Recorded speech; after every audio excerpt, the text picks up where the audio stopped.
চট্টগ্রামে ৭০ থেকে ৮০ লাখ মানুষের বসবাস। নগরে বসবাসরতদের মধ্যে ৭০ থেকে ৮০% ভাড়াটিয়া। বছরের শুরু থেকে শুরু হয় নগর জুড়ে বাসা বদলের হিড়িক।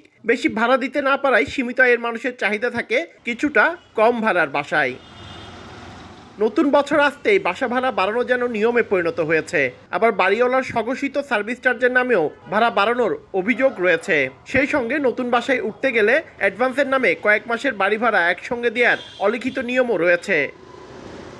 মূলত নগরীর জামাল খান, হ্যামশেন লেন, আন্দরকিল্লা, পাথরঘাটা, এনায়েত বাজার, লালখান বাজার, নাসিরাবাদ, আগ্রাবাদ, বারিক বিল্ডিং সহ বিভিন্ন এলাকায় অস্বাভাবিক হারে বাড়ছে বাড়ি ভাড়া। বাড়তি বাড়ি ভাড়ার মূর্তিমান আতঙ্ক হয়ে আবির্ভূত হয়েছে ভাড়াটিয়াদের কাছে।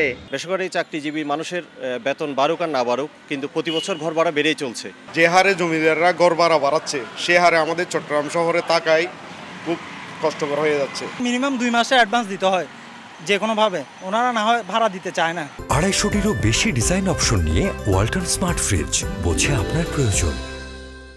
গৃহকর পরিশোধ করা, নিত্যপণ্যের দাম অস্বাভাবিক বৃদ্ধি, মজুরি বৃদ্ধি, দারোয়ানের বেতন, বিদ্যুৎ জ্বালানির দাম বাড়ানোর কারণে কিছুটা বাড়তি ঘর ভাড়া নিতে হচ্ছে বলে যুক্তি বাড়ির মালিকদের। মিউনিসিপ্যালিটির থেকে শুরু করে ইলেকট্রিক, বিদ্যুৎ, পানি, তারপরে গ্যাসের দাম সব কিছু বেড়ে গেছে। দারোয়ানের বেতনও বেড়ে গেছে।